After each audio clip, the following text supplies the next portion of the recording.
नमस्कार प्यारे साथियों, मैं सुशील जादौन आप सभी का स्वागत करता हूं, आप सभी का अभिनंदन करता हूं। कैसे हैं आप सब लोग? बहुत अच्छे होंगे, जबरदस्त होंगे और शानदार होंगे।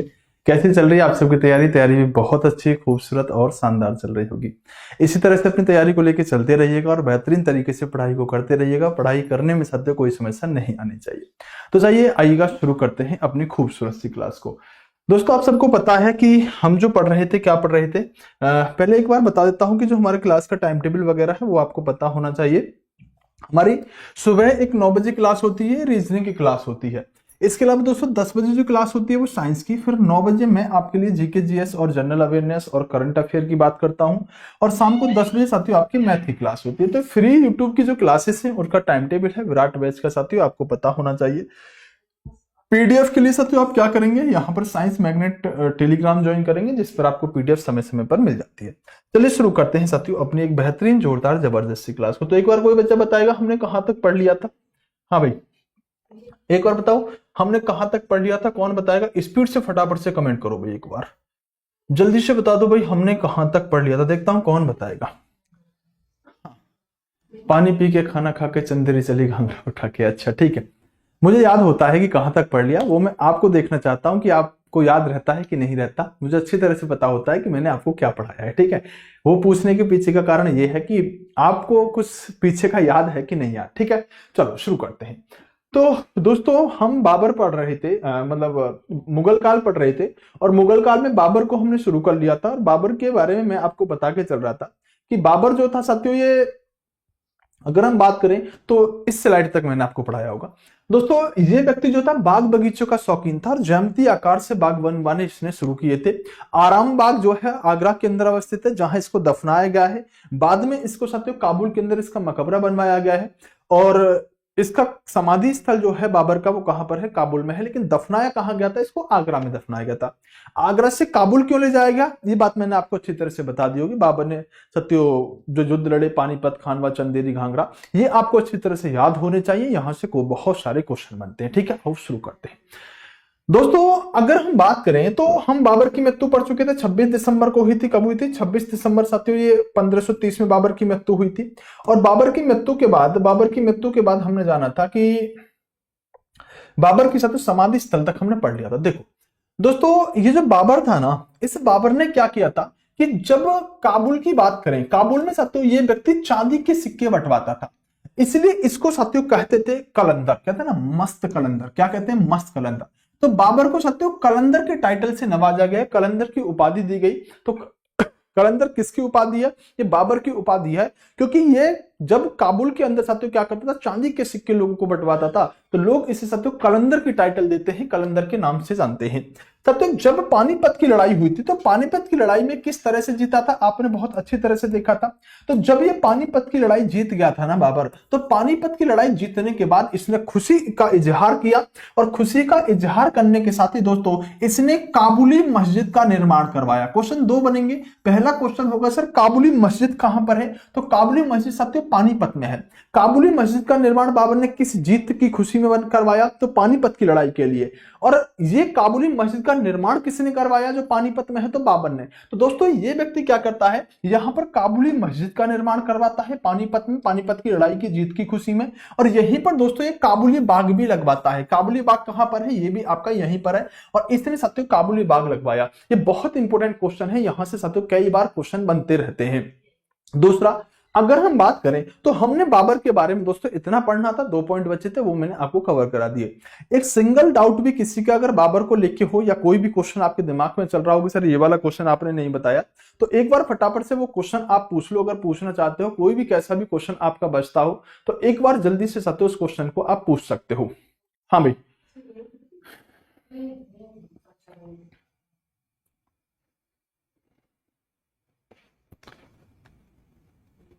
तुम तो आपस में बात लगे पड़े हो भाई। कोई करीना से बात कर रहा है, कोई अंजलि से बात कर रहा है। मैं तो सोच रहा था तुम डाउट पूछोगे, क्या बातों में लगे पड़े हो भाई? इधर ध्यान दे रहे हो कि नहीं दे रहे? बताओ फिर फटाफट से, तुमको पकड़ के कूटता हूं। कोई डाउट तो नहीं है? हाँ, बाबर मर गया बेटा। बाबर हमने इसी कलम से मार दिया उसको, आपने देखा होगा, ठीक है। चलो करंट अफेयर कब से? बेटा ये तो पढ़ लो ना, ये तो पढ़ लो, ठीक है। बाबर ने दोनों ही युद्धों में बेटा जिहाद का नारा दिया, लेकिन खानवा के युद्ध में ज्यादा प्राथमिकता देंगे जिहाद के नारे को लेके, ठीक है। हाँ मैं पढ़ाऊंगा, लेकिन बाद में पढ़ाऊंगा, ठीक है। चलो शुरू करते, आप पढ़ेंगे हम हुमायूं, ध्यान से सुनो। अब गौर फरमाओ सारे के सारे, इधर आओ, पहले मैं आपको समझाऊंगा, फिर मैं आपको साथ नोट करने के लिए बोलूंगा, ठीक है। चलो देखो, सबसे पहले अगर हम बात करें हुमायूं पढ़ने के लिए जा रहे हैं दोस्तों, एक बात ध्यान रखना कि जो मुगल काल है ना, आप एक काम करना कि आप एक ट्रिक याद रखो, BHAJI, ध्यान से सुनो, मैंने कहा BHAJI, भाजी लिखेंगे इसको, ठीक है। आप चाहे तो सब्जी लिख सकते हैं, SABJI, ध्यान से सुनना। मैंने आपसे कहा कि दोस्तों आप एक ट्रिक याद रखेंगे, भाजी सब्जी, ठीक है। भाजी सब्जी में आपने लिखा भाजी। अब देखो, अगर हम बी से बात करें तो बी से एक शासक का नाम बनेगा जिसका नाम होगा बाबर। B4 क्या रहेगा, बाबर रहेगा। H4 क्या रहेगा, H4 साथियों हुमायूं रहेगा। ध्यान से सुनना बेटा, क्या रहेगा, H4 हुमायूं रहेगा। A4 क्या रहेगा साथियों, ए का मतलब यहां पर अकबर रहेगा, क्या रहेगा, अकबर रहेगा। और JI से क्या बनेगा, जहांगीर बनेगा, क्या बनेगा, जहांगीर बनेगा। अगर हम बात करें तो साथियों S से क्या बनेगा, S से आपका शाहजहां बन जाएगा, क्या बन जाएगा, शाहजहां बन जाएगा। और ए से आपका क्या बन जाएगा, औरंगजेब बन जाएगा। तो मैंने आपको एक ट्रिक बताई जो बहुत खूबसूरत होगी, आपको समझ में आई होगी, भाजी सब्जी। हालांकि भाजी सब्जी मासाब अगर आप लिखेंगे तो आप संपूर्ण मुगल बादशाहों के क्रम को याद कर जाएंगे, लेकिन अभी हमें औरंगजेब तक याद करना है, आगे इससे मैं कंटिन्यू करके आपको सिखा दूंगा। यही सब ज्यादा पूछे जाते हैं दोस्तों। अगर मैं आपसे कहूं कि मुगल काल का पहला शासक कौन हुआ, बाबर। बाबर का बेटे का नाम हुमायूं, हुमायूं के बेटे का नाम अकबर, अकबर के बेटे का नाम जहांगीर, जहांगीर के बेटे का नाम शाहजहां, शाहजहां के और बेटे का नाम साथियों औरंगजेब। तो ट्रिक क्या थी साथियों हमारी, मैंने कहा BHAJI, भाजी, SABJI, इसे हम आगे मासाब कर देते हैं, भाजी सब्जी मासाब, उसमें सारे मुगल काल के शासक आ जाते हैं। लेकिन अभी अगर मैं आपसे कहूं बेटा जहांगीर के पिता का क्या नाम है, तो आप क्या कहोगे, अकबर है। अगर मैं कहूं बेटा शाहजहां के बेटे का क्या नाम है, औरंगजेब है। अगर मैं कहूं कि हुमायूं के नाती का क्या नाम है, बोले जहांगीर है। अगर मैं कहूं बेटा कि अकबर के नाती का क्या नाम है, शाहजहां। ये दरअसल सत्य क्रम से हो जाएंगे, आपके क्या हो जाएंगे, क्रम से हो जाएंगे। तो कई बार ये भी आपसे पूछ लेगा, बताओ जहांगीर के बेटे का क्या नाम है, जहांगीर के बाप का नाम क्या है। जैसे अभी हमने सत्य बाबर पढ़ा, तो बाबर के बाद हम क्या पढ़ रहे हैं, हुमायूं पढ़ रहे हैं, फिर क्या पढ़ेंगे, अकबर, जहांगीर, शाहजहां, औरंगजेब, इस क्रम में हम पढ़ते हुए जाएंगे। तो पहली बात तो आप ये ध्यान रखना कि भाजी सब्जी मासाब में मुगल काल के सारे लोग सत्य क्रम में आ जाते हैं। एक छोटी सी ट्रिक मैंने आपको बताई, और यहां से क्वेश्चन बनता है, बच्चे बहुत कंफ्यूज होते हैं, इसलिए मैंने आपको सिखा दिया। दूसरी बात, हम जो पढ़ने जा रहे हैं, अब हुमायूं पढ़ने जा रहे हैं, हमारे क्रम के आधार पर आप सबने देख लिया होगा। तो क्या पढ़ेंगे दोस्तों, हम हुमायूं पढ़ेंगे। जैसे ही हम हुमायूं को शुरू करेंगे तो पहले एक बात जान लो कि हुमायूं जो है वो बाबर का बेटा है। हुमायूं जो है वो बाबर का बेटा है। और मैंने आपको एक बात बताई होगी जब मैं आपको बाबर पढ़ा रहा हूंगा कि दोस्तों ये जो हुमायूं है ना, ये बाबर का जब बेटा है उस समय पैदा हुआ था जब बाबर के बहुत बेकार दिन चल रहे थे, जब उसने मिर्जा की उपाधि को छोड़ा था और बादशाह की उपाधि को धारण किया था, तब जाके साथियों क्या हुआ था, यहां पर हुमायूं का क्या हुआ था दोस्तों, जन्म हुआ था। हुमायूं का नाम हुमायूं बाबर ने इसलिए रखा था क्योंकि इस नाम का अर्थ होता है भाग्यशाली। कई बार ऐसे भी पूछेगा आपसे क्वेश्चन कि हुमायूं का अर्थ क्या होता है। तो मैंने आपको पिछली क्लासों में अच्छी तरह से बता रखा होगा कि हुमायूं का अर्थ क्या होता है साथियों, इसका अर्थ होता है आपका भाग्यशाली। अब बाबर ये कहता है कि भाई जो हमारा ये बेटा है ना, ये हमारे जीवन के लिए भाग्यशाली है, जब ये पैदा हुआ तो हमारे दिन अच्छे चलने लगे थे। दोस्तों समझने वाली बात यह होगी, जरा गौर फरमाना कि देखो हुमायूं की अगर हम बात करें तो हुमायूं दोस्तों 1530 से लेकर 1540 तक शासन करेगा। क्यों? क्योंकि बाबर की मृत्यु कब हुई है, 1530 में। तो 1530 में पिता की मृत्यु होने के बाद दोस्तों गद्दी पर बैठ जाता है आपका हुमायूं, उसका बेटा। तो 1530 से 1540 तक ये शासन करता है। लेकिन दोस्तों ध्यान देना कि जो हुमायूं का कार्यकाल है ना, वो 2 बार में चलने वाला है। क्यों? क्योंकि दोस्तों इसके बीच में क्या होगा ना, इसके बीच में दरअसल साथियों कुछ और लोग आके शासन करने लगेंगे। और वो लोग कौन होंगे दोस्तों, सूर्य वंश के लोग होंगे। तो हमने क्या कहा कि वैसे तो हम देखें तो बाबर का कार्यकाल जो है वो समय जो है वो साथियों 1530 से लेकर और साथियों 1556 तक का है। ध्यान से सुनना, बाबर का हुमायूं का जो कार्यकाल है वो 1530 से 1556 तक का है। लेकिन इस बीच में 1540 से 1555 तक जो शासन है ना, वो सूर्य वंश के लोगों ने किया है। तो हम ये कहेंगे कि बाबर का जो पहला साथियों फर्स्ट टाइम चला है ना, जो पहले इसने शासन किया, तो वह 1530 से 1540 तक किया है। फिर 1555 से 1556 तक 1 साल के लिए ही और शासन करने के लिए आएगा। इस बीच में क्या हुआ था, कैसे सूरी वंश के लोग शासन कर गए थे, ये मैं आपको सिखाने वाला हूं। बहरहाल मैंने क्या कहा कि हुमायूं का कार्यकाल 2 समय में रहेगा, 1530 से 1540 तक, और फिर साथियों 1555 से 1556 तक। जो बीच का समय है 1540 से 1555 तक, इसमें सूर वंश के लोगों ने साथियों भारत पर शासन किया है। बात समझ में आ गई? बोले सर अच्छे से समझ में आ गई।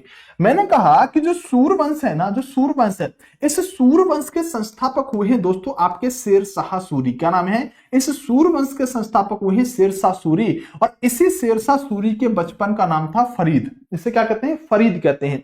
और जो शेर शाह सूरी है ना, इसने 1540 से 1545 तक शासन किया है, शेर शाह सूरी ने। इसके बाद दोस्तों अगर हम बात करें तो इस्लाम शाह सूरी साथियों 1545 से 1554, और आदिल शाह सूर साथियों यहां पर 1554 से 1555। तो ये हो गई साथियों आपके कार्यकाल की बात कि आखिरकार स्थिति क्या रही है। हम ये जान चुके हैं कि हुमायूं का कार्यकाल 1530 से 1540 तक चला था, फिर बीच में सूरी वंश के 2-3 शासक आ जाते हैं, और फिर हुमायूं दोबारा एक बार अपनी गद्दी को हासिल करेगा और 1555 से 1556 तक बैठेगा। बस इतनी बात मैंने आपको बताई। अब सुनो ध्यान से, देखो मैं आपसे क्या कह रहा हूं कि दोस्तों जो हुमायूं है ये मतलब ठीक व्यक्ति है। कैसे ठीक है बताता हूं। दोस्तों हुमायूं जो हुआ करता था, पहले मैं समझाऊंगा फिर लिखवाऊंगा, ठीक है। हुमायूं जो है ये व्यक्ति गद्दी पर बैठ गया, पिता के लिए भाग्यशाली था, पिता के लिए ये भाग्यशाली था। पिता ने इसको एक दिन बुलाया हुमायूं को, बोले हुमायूं इधर आ जरा मेरी बात को सुन। हुमायूं ने कहा बोलो पिताजी क्या प्रॉब्लम है? बोले प्रॉब्लम कुछ नहीं है, तुझे कुछ समझाना है। हुमायूं ने कहा पिताजी क्या समझाना है जरा बताओ। बोले समझाना कुछ नहीं है, बस इतनी बात सुन कि तुझे मैं कुछ राज की बात बता रहा हूं। तो हुमायूं ने कहा पिताजी क्या राज की बात बता रहे हो, बता दो। सुन, तो पिताजी ने कहा कि यार तू एक बात सुन मेरी जो बहुत काम की है। क्या बात है सर? बताओ तो बताओ। बताते। हुमायूं के पिता का क्या नाम था? बाबर। बाबर ने अपने बेटे हुमायूं से बात करनी शुरू करी और हुमायूं को बताया कि तुझे मैं एक कहानी बताता हूं, तुझे एक कहानी बताता हूं। हुमायूं ने कहा पिताजी क्या कहानी बताना चाह रहे हो? बोले कहानी है एक लड़के की, कहानी है एक लड़के की। बताया कि एक लड़का हुआ करता था जिसका नाम था फरीद। ध्यान से सुनना, बाबर अपने बेटे हुमायूं को कहानी बता रहा है फरीद की। बोले एक लड़का हुआ करता था फरीद, बोले ये मेरी सेना में रहा करता था। फरीद जो था, बाबर बता रहा है कि फरीद जो है ये मेरी सेना में रहा करता था। जब मैंने सत्यु खान व चंदेरी जैसे युद्ध लड़े थे तो इस फरीद नाम के लड़के ने मेरी मदद करी थी। बोले अच्छा पिताजी। बोले ये जो फरीद है ना, ये फरीद ये तलवार के एक वार से ही शेर की गर्दन को अलग कर देता था। मतलब कभी सामना हुआ होगा शेर से, तो तलवार का एक वार से इस लड़के ने शेर की गर्दन को अलग कर दिया। तब साथियों एक व्यक्ति हुआ करते थे, नाम था बहार खान लोहानी। क्या नाम है? बहार खान लोहानी। तो बहार खान लोहानी ने क्या किया कि इस फरीद को शेर खां की उपाधि दे दी। क्या दे दी? इस फरीद को शेर खां की उपाधि दे दी। ये फरीद साथियों किस नाम से जाने लगा? ये शेर खां के नाम से जाना जाने लगा। क्यों? क्योंकि दोस्तों इसको शेर खां की उपाधि किसने दी? बहार खान लोहानी ने इसको शेर खां की उपाधि दे दी। इस बहार खान लोहानी की एक बेगम हुआ करती थी, बेगम का नाम था दूदू बेगम। क्या नाम था? बेगम का नाम था दूदू बेगम। ये दूदू बेगम किसकी बेगम है? बहार खान लोहानी की बेगम है। कुछ समय के बाद इस बहार खान लोहानी की मृत्यु हो जाती है। जैसे ही मृत्यु हुई तो इस बहार खान लोहानी की मृत्यु के बाद दूदू बेगम पत्नी बन जाती है इस फरीद की। और दोस्तों ये दूदू बेगम जो है ये दरअसल इस फरीद के साथ आज के समय में कहां पर रहती है? ये चुनार क्षेत्र में शासन करती है। मैंने आपको क्या बताया? मैंने आपको 2-3 बात बताई। मैंने आपसे यह कहा कि पहली बात तो जो फरीद नाम का लड़का है उसको बहार खान लोहानी ने शेर खां की उपाधि दी है। उसकी पत्नी दूदू बेगम इसकी मृत्यु के बाद फरीद से शादी कर लेती है और दोनों मिलके इस चुनार पर शासन कर रहे हैं। और ये फरीद कोई और नहीं, इस फरीद का ही नाम है शेर शाह सूरी। क्या नाम है? ये फरीद कोई और नहीं, इस फरीद का ही नाम है शेर शाह सूरी।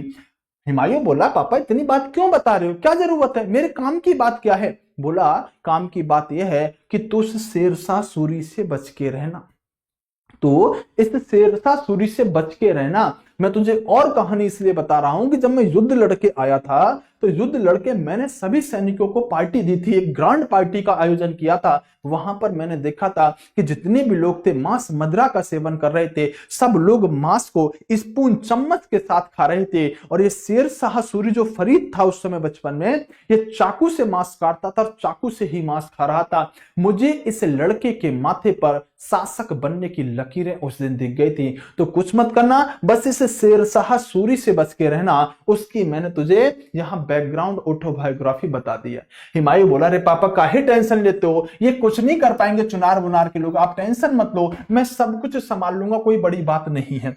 पापा ने तो बात बता दी, भाई बड़ों का काम होता है समझाना, अब समझे या ना समझे वो उसके ऊपर बात करती है।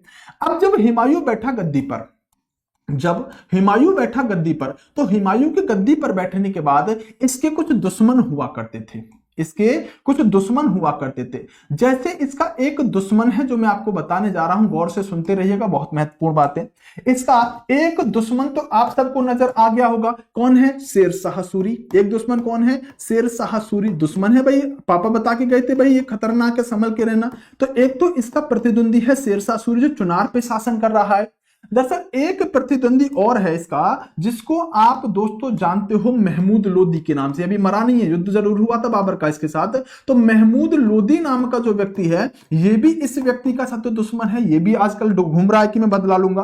और एक इसका दुश्मन और है, इस दुश्मन को जो जाना जाता है, इसको जाना जाता है दोस्तों बहादुर शाह के नाम से। किसके नाम से? बहादुर शाह के नाम से। तो दरअसल हिमायू के जीवन में ये कुछ सत्य दुश्मन है। बहादुर शाह कहां पर शासन कर रहा था? गुजरात पर शासन कर रहा था। ये कुछ दुश्मन है दोस्तों, अभी मैं आपको समझा रहा हूं, आप सिर्फ समझते रहना कहानी को, फिर मैं आपको अच्छे से चीजों को लिखाऊंगा। तो हिमायू के 3 दुश्मन नजर आ रहे हैं, एक शेरशाह सूरी, एक महमूद लोदी और एक बहादुर शाह, जो कि सत्य गुजरात क्षेत्र पर शासन कर रहा है।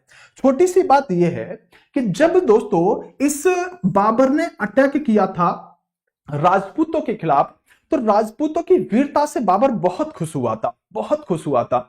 मतलब ऐसे समझो कि भले ही जीत गया था बाबर, लेकिन उसने कहा था कौम बड़ी धमाकेदार है, ये राजपूत जो है बड़े वीर योद्धा हुआ करते थे। तो जब राजपूतों पर अटैक किया था इसके पिता बाबर ने, तो वहां पर साथियों अपनी बेटी नियुक्त करके आया था एक महिला को, जिसका नाम था कर्णवती या करमवती के नाम से इसे आप जानते हैं, चित्तौड़ के क्षेत्र की हुआ करती थी ये। इसको अपनी पुत्री नियुक्त कर दिया था कि मैं तुझे बेटी का दर्जा देता हूं, तू मेरी आज के बाद बेटी होगी। एक हिंदू पुत्री का दर्जा कर्णवती को देके आया था बाबर। तो कर्णवती कौन लगी? हिमायू की बहन लगी। कर्णवती कौन लगी दोस्तों? यहां पर हिमायू की बहन लगी। दोस्तों कहा जाता है कि इस बहादुर शाह ने क्या किया, इस चित्तौड़ के क्षेत्र पर अटैक कर दिया, मतलब कर्णवती पर अटैक कर दिया। और बहादुर शाह इस बात को जानता था कि इसकी मदद करने के लिए हिमायू जरूर आएगा। क्यों? क्योंकि बाबर ने पुत्री माना है, हिमायू की बहन है। दरअसल बहादुर शाह ने क्या किया कि पहले ही लेटर लिख दिया हिमायू को कि हिमायू, ये युद्ध में काफिरों के खिलाफ लड़ने के लिए जा रहा हूं, इस युद्ध में तू कर्णवती की मदद करने के लिए मत आना। हुआ क्या कि जब इसने अटैक किया, लेटर पहले जा चुका था, तो कर्णवती ने सत्य राखी भेजी अपने भाई हिमायू के लिए। जो आप राखी का इतिहास जानते हैं ना, कि इतिहास में सबसे पहले राखी किस बहन ने भाई को भेजी, तो दरअसल कर्णवती ने ही सबसे पहले राखी भेजी थी अपने भाई हिमायू को अपनी रक्षा के लिए। जो रक्षाबंधन का त्योहार आप मनाते हैं ना, वो सबसे पहले राखी का सत्य यहीं से प्रचलन देखने के लिए मिलता है। कर्णवती ने राखी भेजी थी अपने हिमायू भाई के लिए कि मुझ पर अटैक किया है बहादुर शाह ने, तो मेरी मदद करने के लिए आना। जब बाद में हिमायू को पता चला, पहले तो लेटर लिख दिया तक मैं काफिरों का वध करने के लिए जा रहा हूं, हम दोनों मुसलमान में हिंदुओं को मारने के लिए जा रहा हूं, तो हेल्प मत करना। बाद में बहादुर शाह के बारे में पता चल गया हिमायू को कि तो साम्राज्य विस्तार की नीति से अटैक करने के लिए गया था। तो साथियों क्या किया, इस हिमायू ने इसको सबक सिखाने की सोची। दरअसल हिमायू ने सत्य कुछ अटैक किए। जैसे हिमायू ने 1531 में एक अटैक किया था, 1531 में एक अटैक किया था कलिंजर पर। किस पर? सत्य कलिंजर पर एक अटैक किया था। और ये कलिंजर का जो अटैक था, ये प्रताप रुद्रदेव के खिलाफ हुआ करता था। प्रताप रुद्रदेव के खिलाफ कलिंजर पर अटैक किया। इस बहादुर शाह को संधि स्वीकार करवाई हुमायूं ने, और संधि स्वीकार करवाई तो दोस्तों हुआ क्या कि कलिंजर पर प्रताप रुद्रदेव के खिलाफ युद्ध, यहां बहादुर शाह के खिलाफ युद्ध, इन दोनों युद्धों को लड़के जब ये आ रहा था हुमायूं, तो रास्ते में मुलाकात हो गई महमूद लोदी से। महमूद लोदी को लगा कि यार हुमायूं दो दो अभियानों से आ रहा है, थका हुआ होगा, हारा हुआ होगा, इसलिए करते हैं इस हुमायूं को सबक सिखाते हैं। एक जगह पड़ती है साथियों दोहरिया, कौन सी पड़ती है, एक जगह पड़ती है दोहरिया। दोहरिया में आके दोस्तों इस महमूद लोदी ने घेर लिया हुमायूं को, क्योंकि दो अभियान करके आ रहा था। दोहरिया नाम के स्थान पर महमूद लोदी ने घेर लिया इस हुमायूं को, और दोनों के बीच में युद्ध हुआ। लेकिन हुमायूं इतना भी कमजोर थोड़ी था, हुमायूं इतना कमजोर नहीं थोड़ी था। हुमायूं ने सबक सिखा दिया महमूद लोदी को, बहुत जबरदस्त मारा साथ दोहरिया के युद्ध में इस महमूद लोदी को, और महमूद लोदी भाग खड़ा हुआ अपने दोस्त किसके पास, शेरशाह सूरी के पास, कि मुझे बचा हुमायूं से, ये आज जिंदा नहीं छोड़ेगा। दोस्तों क्वेश्चन पूछा जाएगा महमूद लोदी और हुमायूं का सामना कहां हुआ, दोहरिया के युद्ध में, मैं भी सब लिखवाऊंगा, ठीक है। तो साथियों क्या हुआ कि यहां पर ये भाग गया कहां पर, अपने दोस्त शेरशाह सूरी के पास, और शेरशाह सूरी के पास जब महमूद लोदी पहुंच गया तो साथियों पीछे पीछे हुमायूं भी पहुंच गया, और जाके डेरा डाल लिया हुमायूं ने शेरशाह सूरी के चुनारगढ़ पर, किले के बाहर। बोला दोनों को आज एक साथ मारूंगा, दोनों को एक साथ मारूंगा, महमूद लोदी को भी और शेरशाह सूरी को भी। शेरशाह सूरी बड़ा दिमागदार व्यक्ति हुआ करता था। शेरशाह सूरी ने क्या किया, शेरशाह सूरी बाहर आया, और शेरशाह सूरी बाहर आके सीधा बोला हुमायूं से, यार इससे गलती हो गई, और मैं तो कभी तुमसे लड़ना चाहता ही नहीं हूं, तो काहे टेंशन ले रहे हो, हमारे बीच में कोई प्रॉब्लम नहीं है, मैं तुम्हारे साथ कंप्रोमाइज कर लेता हूं, मैं तुम्हारे साथ संधि कर लेता हूं, और मैं संधि पर हस्ताक्षर करता हूं, हमारी तुम्हारी कोई दुश्मनी नहीं। संधि शेरशाह सूरी ने करी, हुमायूं को लगा कि लगा दिए अपने सारे दुश्मन ठिकाने। हुमायूं को क्या लगा, लगा दिए मैंने अपने सारे दुश्मन ठिकाने। दोस्तों हुमायूं खुशी खुशी में संधि होने के बाद यहीं पर बैठ जाता है, और यहीं पर भैया बढ़िया बढ़िया ब्रांड मंगवाता है, अपना लिटिल लिटिल लेने का काम कर देता है, पूरा अय्यासी जीवन जीने का काम करता है। और दोस्तों ध्यान रखना, ये हुमायूं जो हुआ करता था ये दरअसल अफीम का शौकीन हुआ करता था, अफीम बहुत पीता था। क्या था, ये अफीम का शौकीन हुआ करता था। और दोस्तों ये व्यक्ति दरअसल खतरनाक लेवल का खिलाड़ी है। ये व्यक्ति तथा ज्योतिष शास्त्र में बहुत विश्वास रखता था, किसमें, ये ज्योतिष शास्त्र में बहुत विश्वास रखता था। इतना विश्वास रखता था कि किसी साथियों व्यक्ति ने इससे कह दिया कि भाई अगर तू सप्ताह में 7 तरह के कपड़े पहनेगा, मतलब शनिवार को साथियों ब्लैक पहनना है, बृहस्पतिवार को पीला पहनना है, मतलब सप्ताह के 7 दिन 7 तरह के कलर के कपड़े इसे बता दिए, तो ये क्या करता था दोस्तों, 7 दिन में 7 तरह के ही कपड़े पहना करता था। मतलब हफ्ते के हर दिन अलग अलग तरह के कपड़े पहनने का काम हुमायूं किया करता था। तो किस तरह का व्यक्ति है आप समझ गए। गुरुजी मेरा एएलपी का एडमिट कार्ड में सेंटर की तो इंदौर था और आज उज्जैन बता रहा है, आप मुझे कहां जाना है। बेटा मैं ये कह रहा हूं कि आप लेटेस्ट में सबसे जो लास्ट का मतलब एग्जाम से 2 दिन 3 दिन पहले उसे डाउनलोड करना, जो दिखाए ना लास्ट वाला आपको वहीं जाना है। होता क्या, जैसे कहीं एग्जाम सेंटर दे दी तो बाद में चेंज कर दिया जाता है, तो जो सबसे लास्ट वाला हो ना एग्जाम से मतलब 1-2 दिन पहले डाउनलोड करके देख लेना, जो आ रहा हो ना आपको वहीं जाना है, ठीक है। अब बार बार कमेंट मत करो, ठीक है। बाकी अगर ज्यादा दिक्कत हो तो कमेंट बॉक्स में अपना डिटेल वगैरह भेज देना, मैं आपका चेक करके खुद बता दूंगा, ठीक है। क्लियर हो गया, अब कमेंट मत करना। तो ये 7 दिन में 7 रंग के कपड़े पहनने वाला व्यक्ति है। सोचो अफीम का शौकीन है, ज्योतिष शास्त्र में विश्वास रखता है, तो ये कैसे टाइप का व्यक्ति रहा होगा। ये यहीं पर बैठ गया, अपना पार्टी साटी चल रही है किस बात की, कि इसको भी ठिकाने लगा दिया, इसको भी ठिकाने लगा दिया, इसको भी ठिकाने लगा दिया, खुश हो रहा है हुमायूं, खुश हो रहा है। तो लगभग 8 महीने इसी क्षेत्र में साथियों हुमायूं यहीं पर साथियों अपना जीवन का मजे करने का काम करता है, और कुछ दिन बाद सोचता है चलो अब चलते हैं दिल्ली। लगभग 8 महीने के बाद ये उठ खड़ा हुआ, दिल्ली की तरफ चलने के लिए तैयार हुआ, तो देखा कि जैसे ही हुमायूं दिल्ली की तरफ चलना शुरू करता है तो सामने तो भैया दीवार की तरह खड़ा था शेरशाह सूरी। क्या यहां पर दोस्तों घेराबंदी करके खड़ा था शेरशाह सूरी। अब हुमायूं जैसे ही आगे बढ़ने की शुरुआत करता है, कन्नौज कड़ा क्षेत्र जो बहराइच का क्षेत्र है उस जगह को ब्लॉक कर दिया, और शेरशाह सूरी ने कह दिया हुमायूं दिल्ली नहीं मिलेगी, ये तेरी कोई संधि बंदी नहीं है, ये तो उस दिन मैं दब रहा था तुझसे, तो तेरे साथ संधि कर ली, हटा संधि बंदी, मैं कोई संधि बंदी नहीं जानता, दिल्ली का रास्ता ब्लॉक कर दिया, ना दिल्ली जाएगा ना आगरा जाएगा, आज तो तुझे यही मारूंगा। शेरशाह सूरी साथियों हुमायूं पर कैड़ा पड़ गया। हुमायूं पर इस बार साथियों क्या पड़ गया, बड़ा पड़ गया। शेरशाह सूरी बोला हुमायूं कोई दिल्ली भी नहीं जाएगा, आज तेरे को पकड़ के यही मारूंगा, तो टेंशन ना ले। अब हुमायूं भी थोड़ा ओवर कॉन्फिडेंस में था, हुमायूं का भी थोड़ा माहौल सेट था, मूड बना हुआ था। हुमायूं बोला तू मुझे क्या मारेगा, आज मैं तुझे मारूंगा। बोले आ जाओ तो फिर जिसमें जितना दम होगा। हुआ क्या दोस्तों, 1539 की बात है, 1539 की बात है, जब दोस्तों इन दोनों लोगों का सामना हुआ। और 1539 के समय में, 1539 के समय में ये दोस्तों एक जगह पड़ती है चौसा। क्या है, चौसा। अब चौसा का मैदान है और इसको 1539 में चौसा का ही युद्ध कहते हैं। चौसा के युद्ध में एक तरफ हुमायूं खड़ा है, एक तरफ शेरशाह सूरी खड़ा है। दोनों बोले 1539 में क्या जब फैसला कर लेते हैं किसमें है कितना दम, और दोनों एक दूसरे को बुलाते हैं। दरअसल है क्या कि इस यहां कंडीशन ये है चौसा के युद्ध में कि जो शेरशाह सूरी खड़ा है ना, ये एस फॉर शेरशाह सूरी, ये थोड़े ऊंचे स्थान पर खड़ा है, और जहां साथियों हुमायूं खड़ा है ना, वहां साथियों थोड़ा सा निचला स्थान है। वो सोती है थोड़ा, मतलब अभी बताऊंगा क्या है, लेकिन ऐसे समझो निचला स्थान है, वहां पर दोस्तों थोड़ा निचला स्तर है। अब शेरशाह सूरी कह रहा तू ऊपर आजा तुझे बताता हूं, हुमायूं कहता तू नीचे आजा तुझे बता देता हूं। दोस्तों तू आ तू आ तू आ तू आ, ये कोई सा किसी की तरफ नहीं आ रहा। 1539 में चौसा के अंदर ये कोई सा किसी के पास नहीं आ रहा।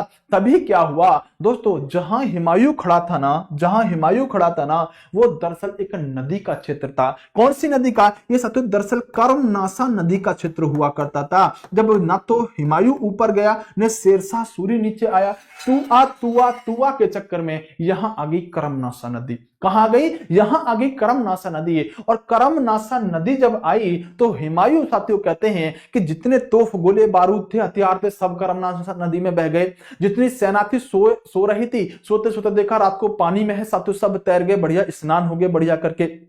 हुआ क्या, इवन साथियों हुमायूं अपने घोड़े के साथ इस कर्मनासा नदी में बह गया, इस कर्मनासा नदी में बह गया। दोस्तों इस तरह से हम कह सकते हैं कि शेरशाह सूरी ने हुमायूं को 1539 में चौसा के युद्ध में हरा दिया। दरअसल ये हार, ये जीत कैसी है आप समझ तो गए होंगे।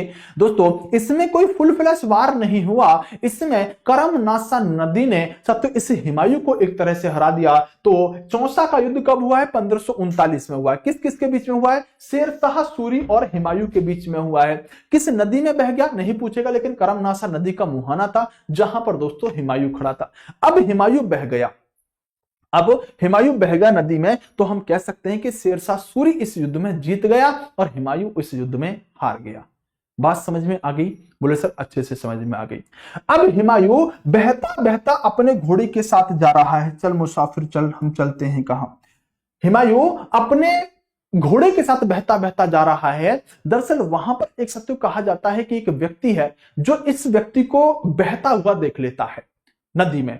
वो तैरना जानता है, नदी में कूदता है, इसको पकड़ के बाहर निकाल के लेके आता है हुमायूं को, और इसके दो लगाता है खींच के, भड़ाक भड़ाक दो खींच के रसीद लगाई, और बोला जब तैरना नहीं आता था तो नदी में नहाना जरूरी था क्या। क्या कह रहा व्यक्ति हुमायूं से, जब तैरना नहीं आता था तो नदी में नहाना जरूरी था क्या, कौन है तू, कहां से आया है। हुमायूं ने जब दो थप्पड़ लगे तो थोड़ा फीलिंग तो है, राजा को थप्पड़ मारे हैं भाई। हुमायूं बोला तू जानता है मुझे कौन हूं मैं, तू जानता है मुझे कौन हूं। सामने वाला बोला मुझे क्या मतलब है कौन है, तेरी जान बचाई है मैंने तो। हुमायूं ने कहा मैं भारत के बादशाह बाबर का पुत्र हुमायूं हूं। अब जैसे उसे पता चला हुमायूं को थप्पड़ लगा दिए, वो समझ गया कि अब तो जान गई, ये तो गलत बचा लिया, थप्पड़ गलत लगा दिए, अब तो मारा जाऊंगा, अब तो सजा ए मौत होगी। यार मुझे नहीं पता था तू हुमायूं है, मैं तो तेरी जान बचाई थी, और मैंने क्या तेरे को पता था, मैं थोड़ी राजा को हमेशा देखने के लिए बैठा हूं कि कौन राजा है। कहते हैं इस व्यक्ति का नाम था निजाम सिक्का उर्फ भिश्ती, जिसने थप्पड़ लगाए थे। क्या नाम था, निजाम सिक्का उर्फ भिश्ती, जिसने थप्पड़ लगाए थे। लेकिन हुमायूं ने कहा तू डर मत, तूने मेरी जान बचाई है, मैं तुझे कोई सजाए मौत नहीं देने वाला। तू डर मत, मैं तुझे कोई सजा ए मौत नहीं देने वाला, तू टेंशन ना ले। मैं जिस दिन भारत की गद्दी पर दोबारा अस्तित्व में आऊंगा और मैं इन प्रॉब्लमों से जिस दिन भी सॉर्ट आउट हो जाऊंगा, तो ध्यान रखना मैं तुझे एक दिन बादशाह बनाऊंगा। क्या कह रहा है इस निजाम सिक्का भिश्ती से हुमायूं कि तू टेंशन मत ले, मैं एक दिन तुझे राजा जरूर बनाऊंगा, तूने मेरी जान बचाई है आज। ये निजाम सिक्का उर्फ भिश्ती, जिसने साथियों यहां पर हुमायूं की जान बचाई है, ये निजाम सिक्का कहते हैं इसको, वैसे नाम भिश्ती भी कहते हैं। क्या कहते हैं इसको?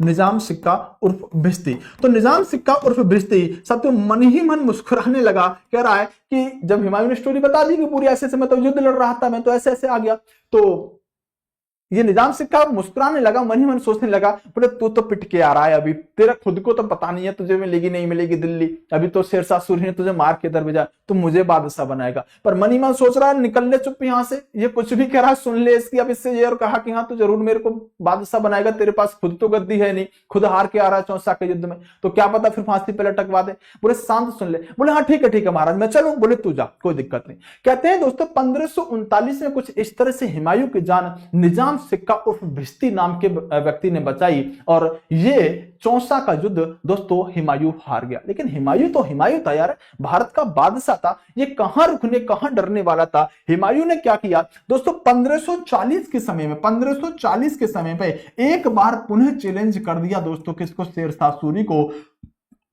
और 1540 में जो युद्ध हुआ है, इस युद्ध को आप दोस्तों कन्नौज का युद्ध कहते हैं, और इसी को दोस्तों एक नाम और मिलेगा, दोनों ही याद रखना, दोनों ही नाम पूछे जाते हैं, इसे आप बिलग्राम का युद्ध भी कहते हैं। 1540 में कन्नौज उर्फ बिलग्राम के युद्ध में एक बार पुनः साथियों दो लोग आमने सामने होते हैं, एक तरफ से शेरशाह सूरी और दूसरी तरफ से साथियों हुमायूं। लेकिन 1539 का चौसा का युद्ध दोस्तों जो एक नदी की वजह से हुमायूं हारा, अब 1540 में कन्नौज के युद्ध में सामना हो जाता है हुमायूं और शेरशाह सूरी का। लेकिन इस बार हुमायूं पूरी ताकत लगाता है, लेकिन युद्ध का परिणाम यह निकलता है कि इस बार शेरशाह सूरी बुरी तरह से मारता है इस हुमायूं को, और दोस्तों दिल्ली की गद्दी पर काबिज हो जाता है शेरशाह सूरी। मैंने क्या बताया था कि 1530 से 1540 तक गद्दी पर कौन बैठेगा? हुमायूं। और 1540 में कन्नौज के युद्ध को हारने के बाद गद्दी किसके हाथ में आ गई? शेरशाह सूरी के हाथ में। तो आपको दो युद्ध वेरी वेरी मोस्ट इंपोर्टेंट याद करने पड़ेंगे बेटा, एक 1539 का चौसा का युद्ध, एक 1540 का कन्नौज बिलग्राम का युद्ध। हुमायूं की गद्दी किस युद्ध के बाद चली गई? कन्नौज के युद्ध के बाद। गद्दी पर कौन बैठ गया? शेरशाह सूरी। अपना वंश चला दिया, सूरी वंश। दरअसल जब हम मुगल वंश पढ़ते हैं ना, तो मुगल वंश में ही हमें सूरी वंश भी पढ़ना होता है। जैसे साथियों देखो ना, यहां शेरशाह सूरी ने मुगल बादशाह हुमायूं को हटा के सूरी वंश की स्थापना दिल्ली पर कर दी और अपना शासन स्थापित कर लिया। इतनी बात समझ में आई? इतनी बात समझ में आई तो पहले कुछ चीज नोट कर लें, सुनो ध्यान से। देखो मैंने क्या कहा, हुमायूं हम पढ़ रहे थे, और हुमायूं के बारे में मैंने क्या बताया कि हुमायूं जो था इसका जन्म मैं आपको पहले ही बता चुका हूं, 6 मार्च 1508 में हुआ था, जब मिर्जा की उपाधि छोड़ी थी। और दोस्तों इस व्यक्ति ने किसकी उपाधि धारण करी थी? इसके पिताजी ने बादशाह की। जब साथियों इस बच्चे का जन्म हुआ था हुमायूं का अर्थ क्या है? भाग्यशाली। हुमायूं 1531 में दोस्तों कलिंजर पर अटैक करता है, यूपी में कलिंजर पड़ता है, जहां पर हुमायूं ने प्रताप रुद्रदेव को हरा दिया था 1531, जो मैंने आपको अभी बताया था। दोस्तों 1532 में दोहरिया का युद्ध होता है। दोहरिया के युद्ध में जो बिहार में दोहरिया पड़ता है, इसमें महमूद लोदी और हुमायूं का सामना होता है, और महमूद लोदी भाग के कहां चला गया था दोस्तों? सुनार चला गया था, शेरशाह सूरी से मदद मांग ली थी। और 1532 में जब पीछे पीछे हुमायूं गया, तो हुमायूं जाने के बाद चुनार का घेरा डाल लेता है, और हुमायूं और शेरशाह सूरी के बीच में क्या हो गई थी? 1532 में दोस्तों संधि हो गई थी। अब देखो कितना मजा आ रहा होगा पढ़ने में ना, अब समझ में कितने अच्छे से आ रहा होगा। अगर मैं बिना कहानी के समझाता ना आपको, तब आपको दिक्कत होती। लेकिन हुमायूं बदनसीब शासक था। अरे धरा भाई तू कहां भटका देता है। चलो चुनार पर जाके साथियों हुमायूं ने क्या करा दी दोस्तों? शेरशाह सूरी से यहां पर दोस्तों क्या करवा दी थी? संधि करा दी थी। 1536 का समय हुआ करता था, जब दोस्तों ये गुजरात पर अटैक करके बहादुर शाह पर भी संधि यहां पर क्या करवा देता है? संधि स्वीकार करवा देता है। 1538 के समय में दोस्तों चुनार क्षेत्र में शेरशाह सूरी भाग जाता है, मतलब चुनार की तरफ शेरशाह सूरी भाग गया, और हुमायूं दोस्तों वहां पर जश्न मनाने लगता है। फिर क्या हुआ? फिर ये हुआ कि 26 जून 1539 की बात है, वेरी वेरी मोस्ट इंपोर्टेंट है दोस्तों, हर हाल में पूछा जाएगा ये क्वेश्चन, हर हाल में किसी ना किसी पेपर के अंदर। 1539 26 जून की बात है जब एक युद्ध होता है। इस युद्ध को आप बैटल ऑफ चौसा के नाम से जानते हैं। यह बिहार के अंदर पड़ता है और इस युद्ध में सामना हुआ है शेरशाह सूरी और हुमायूं का। और दोस्तों करम नासा नदी है जिसके अंदर हुमायूं बह के चला जाता है। हुमायूं की जान बचाने वाला व्यक्ति है भिश्ती और इसी को कहते हैं आप निजाम सिक्का। क्या कहते हैं? इसी को आप निजाम सिक्का और फिर भिश्ती के नाम से जानते हैं।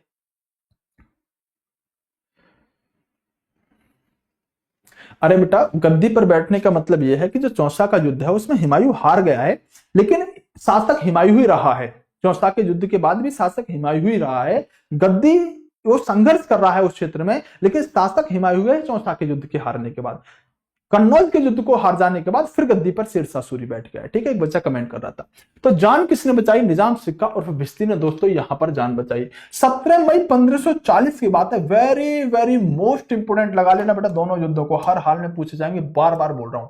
17 मई की बात है साथियों और 1540 की बात है जब कन्नौज या बिलग्राम का युद्ध होता है जो यूपी में ही है। यहां पर शेरशाह सूरी ने क्या किया दोस्तों? हुमायूं को एक बार पुनः हरा दिया और शेरशाह सूरी दिल्ली पर कब्जा कर लेता है और सूरी वंश की स्थापना कर देता है। क्या कर देता है? सूरी वंश की स्थापना कर देता है। यहां तक बात समझ में आई? कोई किसी का डाउट हो तो बताओ जल्दी से फटाफट से। हाँ, मैंने क्या कहा कि शेरशाह सूरी के बचपन का नाम था फरीद। क्या नाम था? फरीद। ये फरीद जो था ना, ये दरअसल सासाराम पड़ता है बिहार के अंदर। वहां सासाराम के जागीरदार का पुत्र था। क्या था? जागीरदार का पुत्र था। और सासाराम में ही दोस्तों शेरशाह सूरी का मकबरा है। ध्यान रखना, शेरशाह सूरी का मकबरा कहां पर है? तो शेरशाह सूरी का मकबरा सासाराम के अंदर ही है। बहुत बार क्वेश्चन पूछा गया है, इसको तो बेटा इंपोर्टेंट लिख लेना। शेरशाह सूरी का मकबरा कहां है? ये सासाराम के अंदर पड़ता है।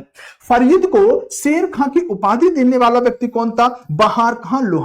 और बहार खां लोहानी की बेगम का क्या नाम था जिससे शादी कर ली थी दोस्तों इस फरीद नाम के लड़के ने? इसको आप दूदू बेगम के नाम से जानते हैं। किसके नाम से? दूदू बेगम के नाम से जानते हैं। और शेरशाह सूरी ने दोस्तों इससे क्या कर ली थी? शादी कर ली थी। ठीक है,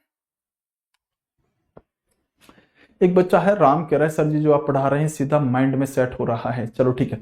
हाँ, तो दोस्तों दूदू बेगम से शादी कौन कर लेता है? ये शेरशाह सूरी कर लेता है। शेरशाह सूरी की एक उपाधि है सुल्तान ए आदिल। मुगल काल की एकमात्र, मतलब मुगल काल के दौरान ही तो हम सूर्यवंश को पढ़ रहे हैं ना, तो एकमात्र उपाधि है जो सुल्तान ए आदिल के नाम से शेरशाह सूरी ने साथियों यहां पर काबिज करी है। इसको हजरत ए आला के नाम से भी जाना जाता है। शेरशाह सूरी की उपाधि क्या है? हजरत ए आला के नाम से भी जाना जाता है। हम शेरशाह सूरी पर दोस्तों बात करेंगे। पहले समझो दोस्तों हुमायूं का क्या हुआ।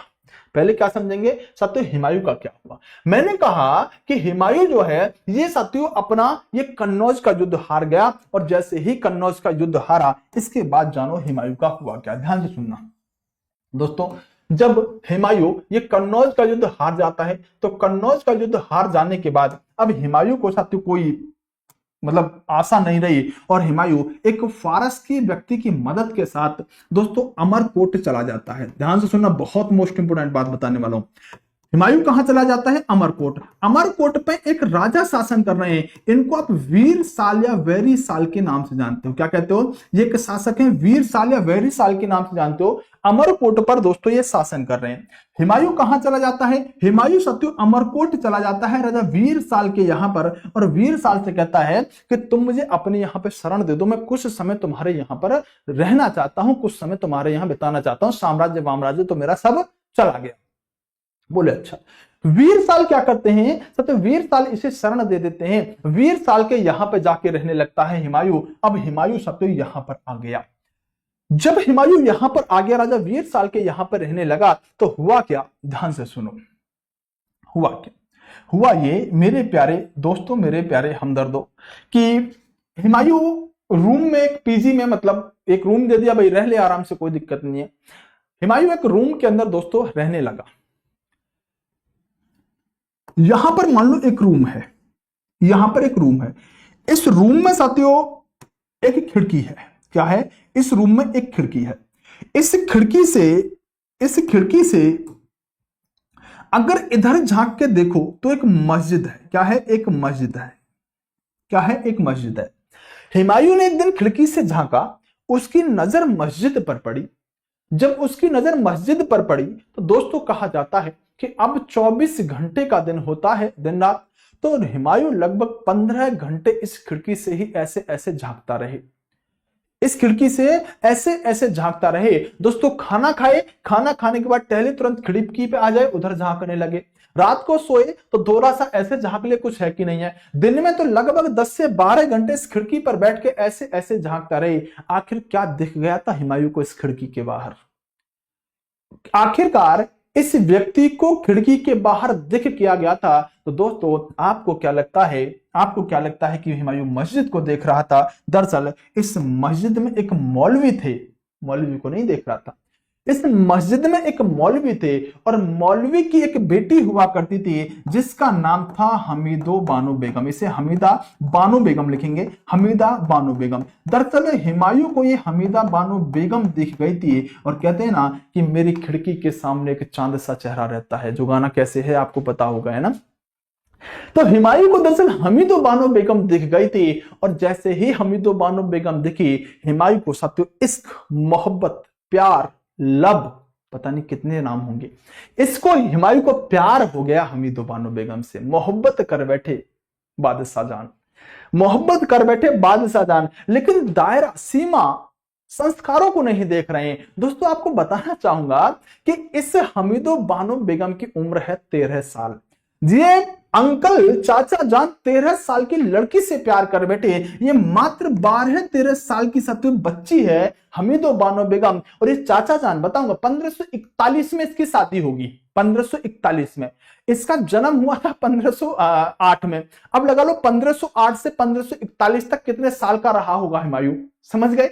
1508 से और 1541 तक कितने साल का रहा होगा? 12-13 साल की लड़की से प्यार कर बैठा ये हमीदो बानो बेगम से और बोला यही वाली चाहिए, यही वाली चाहिए, यही वाली लूंगा, यही वाली लूंगा।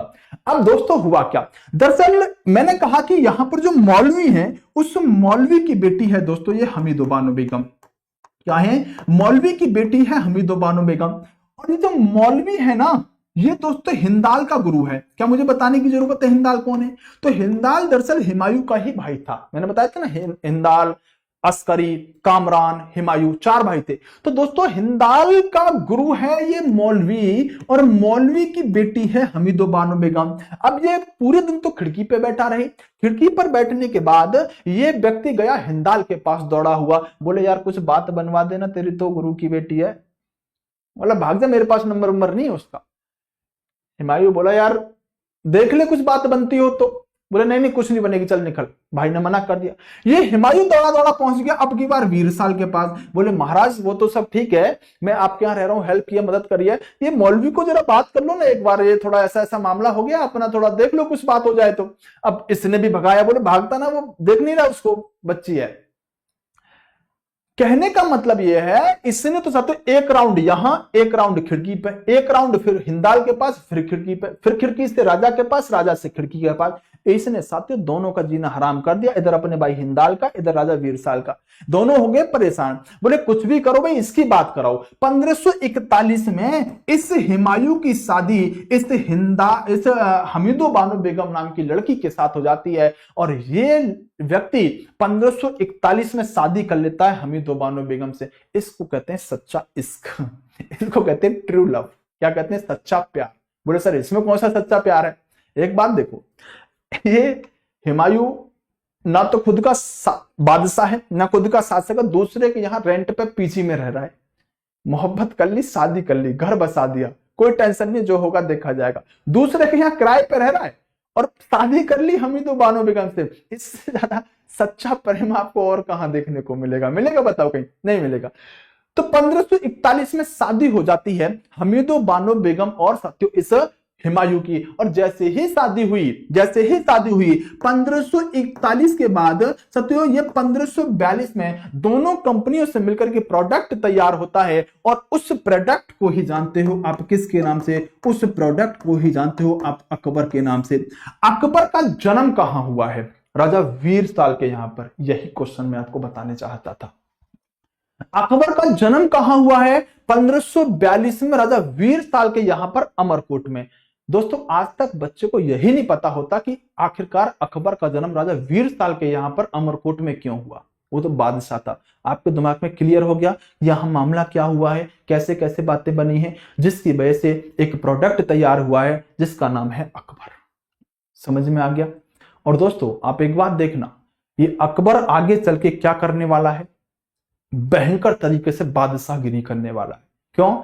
जिसके हालातों ने साथियों समझाया होता है ना, उस व्यक्ति को ज्यादा समझाने की जरूरत नहीं पड़ती।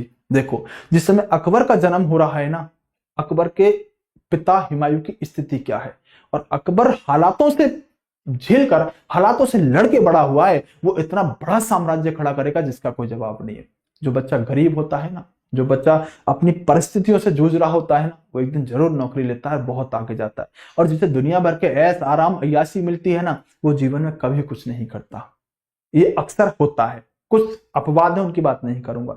आप हुमायूं को देखो ना दोस्तों, हुमायूं जब गद्दी पर बैठा था, हुमायूं के बाप के पास क्या नहीं था, बाबर के पास सब कुछ था, सब कुछ गवा दिया हुमायूं ने, और इसके बाप के पास आज कुछ भी नहीं है। ये बहुत बड़ा साम्राज्य खड़ा करेगा, क्योंकि हालात कुछ इस तरह के थे इस समय। कहने का मतलब है कि अकबर का जन्म 1542 में हुआ है। 1541 में अकबर के पिताजी यानी कि मम्मी पिताजी की शादी हुई हमीदो बानो बेगम की और हुमायूं की। और दोस्तों अब इसे तलब लगी दिल्ली पाने की। हुमायूं को क्या लगी? दिल्ली पाने की तलब लगी। 8 मिनट बचे हैं, मैं आपको एक बार समझा के खत्म कर देता हूं, कल लिखवा दूंगा। दोस्तों अब शादी हो गई, बच्चे हो गए, हुमायूं को कोई दिक्कत नहीं है। अब हुमायूं को दोस्तों, हुमायूं को तलब लगी कि मुझे क्या चाहिए दोस्तों, दिल्ली चाहिए। क्या चाहिए? दिल्ली चाहिए। इसके पास आया, नहीं समझा पाऊंगा दोस्तों, अभी थोड़ा सा बचा है, चलो कोशिश करते हैं। हुमायूं को तलब लगी दिल्ली की। तो दिल्ली की जब तलब लगी कि मुझे दिल्ली कैसे मिलेगी, मैं कैसे साथियों अपनी गद्दी को वापस पाऊं, तो इसके पास एक व्यक्ति आया फारस का। और फारस का व्यक्ति आने के बाद बोला कि मैं तुझे दिल्ली दिला सकता हूं। हुमायूं ने कहा कैसे? बोले मैं तुझे दिल्ली तो दिला दूंगा, लेकिन तुझे कुछ मेरी शर्तें माननी पड़ेंगी। एक तो तुझे सिया मत का पालन करना पड़ेगा। अभी सुन्नी और सिया मुसलमान होते हैं ना, तो इसने कहा, पहली बात तो फारस के व्यक्ति ने कहा कि तुझे सिया मत का पालन करना पड़ेगा, और दूसरी मेरी एक शर्त और है, तू मुझे काबुल और कांधार देगा उसके बदले। क्या कहा इस फारस के व्यक्ति ने? तू मुझे काबुल और कांधार देगा, मैं तुझे दिल्ली दे दूंगा, और दूसरा तो इस सिया मत का पालन करना पड़ेगा। अच्छा, काबुल कांधार किसके पास थे? हुमायूं के भाई कामरान के पास थे। ये हुमायूं बोला, यार काहे टेंशन लेता है, मैं तेरे दोनों शर्त मानता हूं, तू मुझे दिल्ली दिला। बस कैसे दिलाएगा? बोले दिला दूंगा, तो मुझे तो दे काबुल कांधार। बोले जाना, कामरान मेरा भाई है, मैंने तो दिए थे बचपन में। मैंने बताया होगा कि हुमायूं ने अपनी संपत्ति बांट दी थी। कहा कि तू जाना कामरान के पास, मैंने ही तो बचपन में इनको संपत्ति दी थी, जाके ले ले एक बार, और तू फिर दिल्ली की दिलाने की तैयारी कर। फारस के व्यक्ति से हुमायूं ने कहा। बोला काका पहले बात तो कर ले कामरान से। कामरान के पास भिजवाया संदेश, या हुमायूं गया, बोले यार ये काबुल कांधार है, इस फारस के व्यक्ति को दे दे, मेरे को दिल्ली दिलाने की बात कर रहा है। कामरान ने कहा एक मारूंगा उल्टे हाथ का, तेरे को दे दूं अभी काबुल कांधार। तेरे पास दिल्ली आगरा नहीं थे क्या बचपन में? सब कुछ गवा दिया, एक नंबर का अफीम का नशेड़ी टाइप का व्यक्ति है, कहां कहां भटकता घूम रहा है हमीदो बानो बेगम के पास, सब कुछ अपना बर्बाद करके यहां आ गया, तुझे दूंगा मैं काबुल कांधार। जा रहा है कि पिटेगा यहां से? कामरान ने मना कर दिया, कोई काबुल कांधार नहीं देने वाला। अब हुमायूं को लगा यार फारस का व्यक्ति जब दिल्ली दिलाएगा, जब मैं काबुल कांधार इसे दूंगा। इसने कहा सबसे पहले इसे मारूंगा, कामरान को, तैयारी करो युद्ध की, पहला आक्रमण इस पर होगा। हुमायूं ने क्या किया दोस्तों, अटैक कर दिया अपने ही भाई काबुल कांधार को जीतने के लिए कामरान पर। पहले बोले इससे मारूंगा। क्या हुआ कि दोस्तों ये काबुल कांधार पर अटैक करने के लिए निकल जाता है और अटैक करता है। अटैक करने के साथ साथियों क्या होता है, जब अटैक कर रहा होता है एक क्षेत्र को जीत लेता है। जब तक इस हुमायूं का दूसरा भाई अस्करी, वो समझ गया कि भाई हुमायूं तो हमारा भाई मारने मरने पर उतर आया, ये तो भाइयों को ही मारने लगा, ये तो भाइयों को ही मारने लगा। अस्करी के हाथ लग गया अकबर। अकबर तो छोटा सा ही होगा ना इस समय, अकबर हाथ लग गया। अस्करी ने क्या किया, अस्करी ने साथियों अकबर को उठाया, अकबर को उठा के और किले जो बने हुए थे उसके दीवार पर लटका दिया, उल्टा पैर बांध के नीचे। इधर से तोफ लेके पहुंच गया ये हुमायूं। हुमायूं को दिखा कोई बच्चा लटक रहा है ऊपर, तो पता नहीं किसका है। हुमायूं बोला रुक जाओ, तो पहले रोको, पहले देख लो कहीं अपना वाला ही तो नहीं लटक रहा। नजदीक जाके देखा तो अकबर चिंगार रहा था, उल्टा लटका हुआ था। हुमायूं बोला यार तो अपने ही लटक रहा है अकबर। ये अस्करी और कामरान बोले चला तो पहले तेरा मरेगा, किले की दीवार तो बाद में गिरेगी, पहले इसके गोला बैठेगा सेट होके। तो चला, तोप चला पहले। अब हुमायूं यार अकेला लड़का है अकबर उसका, तो हुमायूं ने कुछ देर सोचा कि यार बहन ये तो बहुत बड़ी बात हो जाएगी, ये बेटा मारा जाएगा। कुछ देर सोचा, सोचने के बाद बोला कि अगर प्रोडक्ट खराब भी हो गया तो क्या फर्क पड़ता है, कंपनी तो अपने पास है ही, कोई दिक्कत नहीं, दूसरा प्रोडक्ट तैयार हो जाएगा। एक अकबर मरेगा तो दूसरा अकबर आ जाएगा, क्या फर्क पड़ता है, तोप सेट करो, गोले बजाओ, होगा सो देखा जाएगा। यहां से तोप चलाए जाते हैं दोस्तों। अकबर की खुशनसीबी और आपकी बदनसीबी कि एक भी गोला अकबर के नहीं लगता। आप कहोगे सर हमारी बदनसीबी किस बात की इसमें, अगर जो अकबर के गोला नहीं लगा तो? आपकी बदनसीबी इस बात की, अगर एक गोला अकबर के सेट बैठ गया होता तो मुगल काल यहीं खत्म होता, यहां से आगे नहीं बढ़ रहे होते। अभी हमें अकबर बच गया तो अभी हमें बहुत सारे क्वेश्चन याद रखने पड़ेंगे। एक भी गोला अकबर के नहीं बैठा, जब नहीं बैठा तो दोस्तों अपने भाइयों से दुश्मनी पैदा कर ली हुमायूं ने, और काबुल कांधार जीत के फारस के व्यक्ति को दिए और कहा ला मुझे दिल्ली दे। फारस के व्यक्ति ने कहा कि भाई मेरी बात सुन, मैं तुझे जो दे रहा हूं ना यही तुझे दिल्ली दिलाएगा। इस फारस के व्यक्ति ने इस हुमायूं को एक व्यक्ति दिया और इस व्यक्ति का नाम था बैरम खां। बोला ये तुझे दिल्ली दिलाएगा। और बैरम खां ऐसे समझो जैसे बाहुबली मूवी का कटप्पा, बैरम खां ऐसे समझो जैसे बाहुबली मूवी का कटप्पा। और दोस्तों इतना वफादार निकलेगा ना ये बैरम खां कि ये आने वाले समय में साथियों सरहिंद और मच्छीवाड़ा का युद्ध हुमायूं के साथ मिलकर लड़ेगा, इसको दिल्ली वापस दिलाएगा हुमायूं को, और ये अकबर का संरक्षक बनेगा। आप देखना जब मैं अकबर आपको पढ़ाऊंगा तो कुछ समय तक पूरे सल्तनत को, पूरे साम्राज्य को ये व्यक्ति बैरम खां ही संभालेगा। तो फारस के व्यक्ति से बैरम खां लिया था और बोला यही तुझे दिल्ली दिलाएगा। ये पूरा कटप्पा स्टाइल का व्यक्ति था। तो कहने का यह है कि हुमायूं जो है अब दिल्ली की तरफ बढ़ रहा है, दिल्ली को हासिल करना चाहता है। इस बैरम खां की मदद से भाइयों से दुश्मनी ले चुका है, शादी कर चुका है, बच्चा पैदा हो चुका है, और शेरशाह सूरी के वंश के लोग दोस्तों दिल्ली पर शासन कर रहे हैं। यहां तक बात समझ में आई? यहां तक सब डाउट क्लियर है? कोई दिक्कत, कोई समस्या, कोई सिंगल डाउट भी अगर बचता हो तो बताओ। अगर नहीं बचता तो एक बार वीडियो सारे बच्चे बेटा लाइक कर दो। क्लास कैसी लगी, क्लास खत्म होने के बाद ये बात जरूर बताया करो। आज मैंने हुमायूं समझाया है अच्छे से, थोड़ा सा लिखाया है, कल पूरा साथियों हुमायूं को हम लिखवा देंगे, ठीक है? क्योंकि हमारे बाद दूसरी भी क्लास होनी है, इसलिए साथियों ज्यादा टाइम नहीं ले सकते इस क्लास में। तो कल मैं आपको हुमायूं लिखवा दूंगा। जितनी स्टोरी माइंड में सेट करी है ना, बस उतनी स्टोरी सेट रखना। एक एक क्वेश्चन आपका फंसेगा, एक एक क्वेश्चन यहां से फंसेगा, ठीक है? तो सबसे छोटी सी बात है, वीडियो वगैरह लाइक कर दिया करो यार। मैं जब भी देखता हूं तो आप देखता हूं कि आप वीडियो लाइक नहीं करते, मुझे अच्छा नहीं लगता, और आपसे बार बार बोलना भी अच्छा नहीं लगता। वीडियो लाइक करके चैनल सब्सक्राइब करके बैठा करो। उससे क्या होता है कि थोड़ा सा पता तो चलता है ना कि हाँ बच्चे कितने प्यार कर रहे हैं। दूसरा, ये साथियों जनरल अवेयरनेस का हमारा कोर्स है 499 रुपए में। ये एक बेहतरीन सा कोर्स साथियों जिसमें मैं आपको हिस्ट्री, पॉलिटी, ज्योग्राफी सब कुछ एप्लीकेशन पे थ्योरी वाइज पढ़ा रहा हूं। तो आप अगर किसी भी एग्जाम की तैयारी कर रहे हैं तो इस कोर्स में जाके एनरोल कर सकते हैं। एक बहुत बेस्ट से बेस्ट कोर्स आपको मिलेगा। इस कोर्स के अंदर आपको क्या मिलेगा, तो इसमें साथियों आपको कंप्लीट थ्योरी और क्वेश्चन मिलेंगे। डेली लाइव क्लास होगी, बाद में रिकॉर्डेड देख सकते हो। साथियों 2024 के अपडेटेड क्वेश्चन भी करवाऊंगा मैं इसमें, थ्योरी प्लस क्वेश्चन दोनों ही चीजें रहेंगी। बाइलिंगुअल कंटेंट रहेगा, फ्री पीडीएफ और टेस्ट सीरीज भी आपको इसके अंदर मिल जाएगी। अगर आप एक कॉम्बो बैच ज्वाइन करना चाहते हैं, इसमें आपको सभी के फाउंडेशन कोर्स मिल जाएं, तो फिर आप इस अमाउंट पर दोस्तों सभी टीचर्स के फाउंडेशन कोर्स भी ज्वाइन कर सकते हैं। ये सब कहां मिलेंगे, तो साइंस मैग्नेट एप्लीकेशन पर। ये आपको यहां मिल जाएगा जनरल अवेयरनेस का फाउंडेशन बैच। इससे जाके आप एनरोल कर लेंगे। सत्य जब आप पेमेंट करेंगे तो आप जाके एनरोल कर जाएंगे, ठीक है? तो अभी क्लास को यहीं खत्म करेंगे। बेस्ट ऑफ लक, नमस्कार, bye bye, take care, love you to all. ध्यान रखना, आजाद होना, रहना, आबाद रहना और बढ़ते रहना। क्लास कैसी लगी, क्लास के बाद दोस्तों जरूर बताया करो, ठीक है? Okay, bye bye.